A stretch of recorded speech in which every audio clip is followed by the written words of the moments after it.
Hello, and welcome to Freedom with Marketing. I'm Sam, and I'm the founder of Freedom with Marketing. And today I'm going to share a few experiences I've had where trusting the wrong person has led to disappointments, problems for me in my personal business life, and a whole host of problems. The motivation behind this video was actually about a week ago while I was having a meeting with my team. I spent about 5 or 10 minutes of the time effectively having a rant about how I got so annoyed with various service providers and so-called professionals with where I lived, and my team found it entertaining. I imagine that after the call they kind of were laughing at me for my little rant, and so they have suggested that I record this video to share with you too. So first of all, I want to explain a concept where basically it's a book by Jocko Willink, and his book is called Extreme Ownership. The concept is that no matter what happens, if you are the leader, it is always your responsibility. Even if it's not your fault, it's not your responsibility. If people that you directed to do something turned out to be unreliable or didn't do it the way that you wanted, it is your responsibility. You need to own the mistake. You need to accept responsibility. So with that in mind, all of the negative experiences that I've had in business, with service providers, with so-called professionals where I live, ultimately I am not saying it's their fault. I'm not bashing them in any way, because the bottom line is it is my fault. So first of all, one of the worst experiences that I've had was with a bookkeeper here in Malaysia where I live. I found this person on Upwork and we decided to work together. She told us to send us all of the receipts and all of the books. I specifically said what I wanted, and 3 months later she did absolutely nothing. She started a project. She told us she started a project but didn't even give us anything. This literally caused us 3 months of delay when it comes to accounting and managing the finances. And even now at this present moment, because we thought that we had someone who was doing this for us, turns out it wasn't.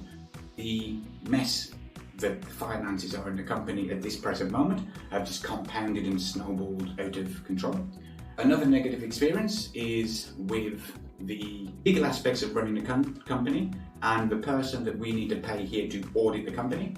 So apart from getting conflicting information on various things and various expenses, the company year ended on 31st of December, and we are now, it's now at the time of recording, we are approaching Q2 of the year.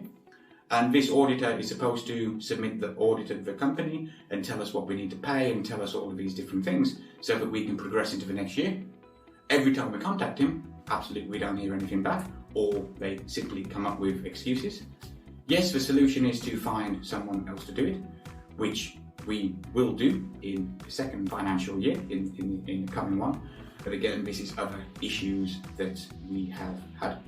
Another major issue that I had was when I formed my company to start off with. I brought on a member of staff to be my executive assistant. Things went well for the first few months and we had a 6-month agreement. I paid the executive assistant more than I should have done by local standards, and she was getting a very decent income for what she was doing. And one day, out of the blue, she said, "Oh, I'm not going to work with you anymore. I've decided to do something else." And honestly, I put a lot of trust into this individual. I put a lot of faith into her and I relied on her a lot. And one day something better came along and she just said goodbye. Now, in hindsight, I can look back at that experience sort of 2 years on and think that, well, I don't blame anyone for having their own interests in mind and for wanting to do something that was clearly better for them in the long term. And I understand that at the start of being a startup and not having a clue what you're doing, you're going to make a lot of mistakes. There's a lot of things going on, and it must be extremely difficult for someone to help you in that situation.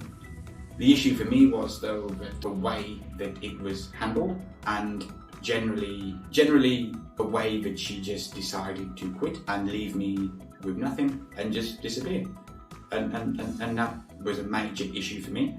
And now I can also sit here and complain and rant about several other experiences I've had, such as going to a bank here in Malaysia and sitting down with a bank teller who, based on the person that we were dealing with and her age and demeanour, she'd probably been working in that bank for a few years, so she should be experienced.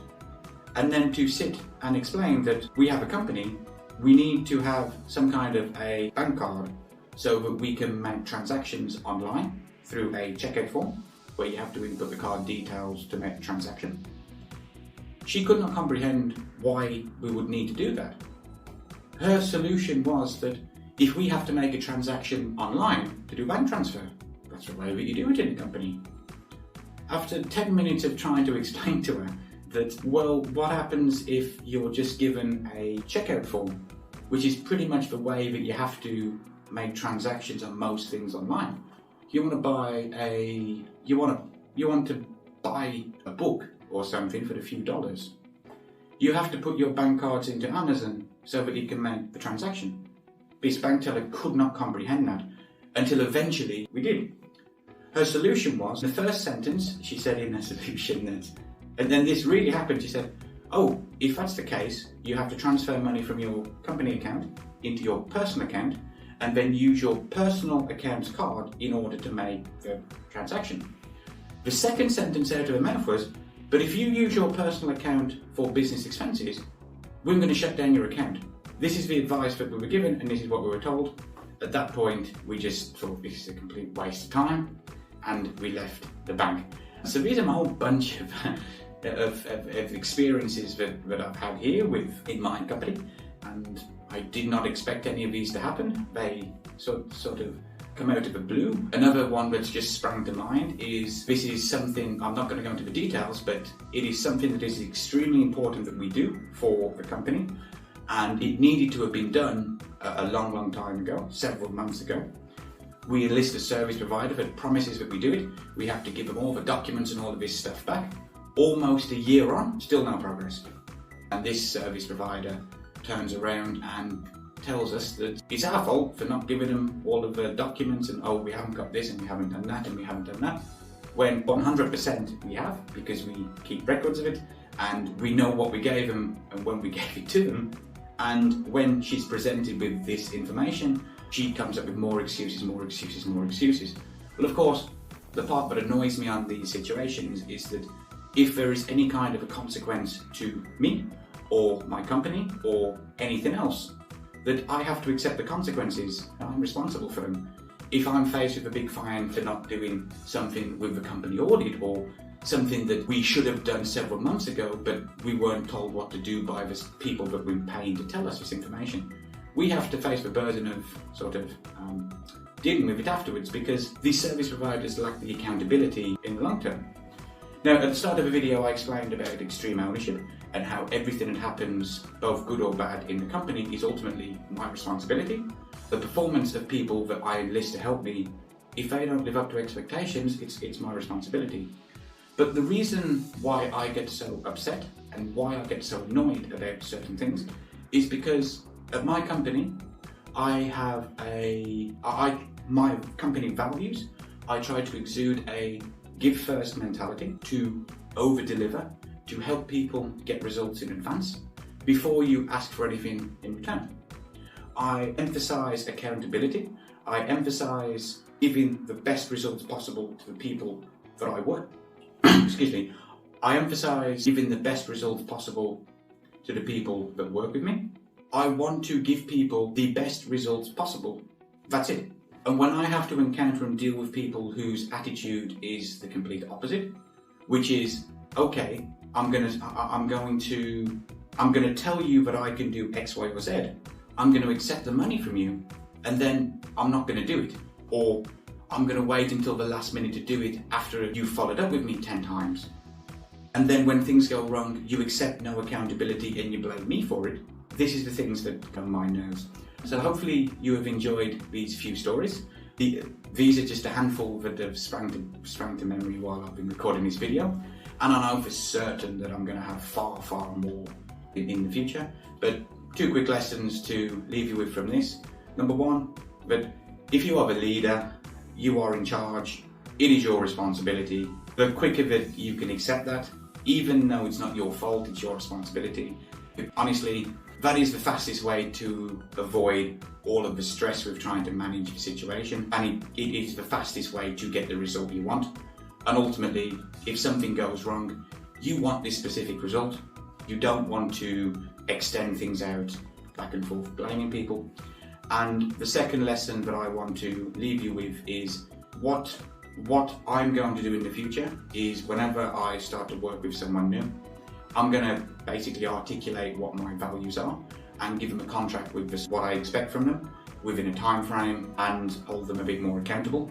And if they aren't giving me what I want within their time frame, that honestly I'm just going to not give them second, third, fourth, 20 chances, but it's time to just terminate the relationship and then proceed forward. And if you would like to explore ways of working with my company based on the values that I hold, you can go to the website Freedom in Marketing to find out more about my values and why.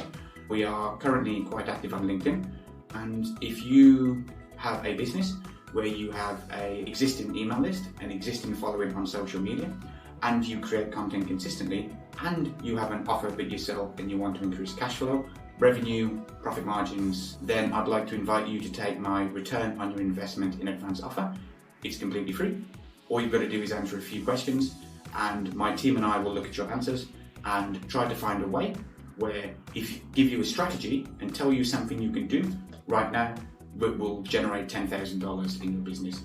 It's completely free, but this basically aligns with what my core company values are, what I want to do in my company, and the type of people I want to attract.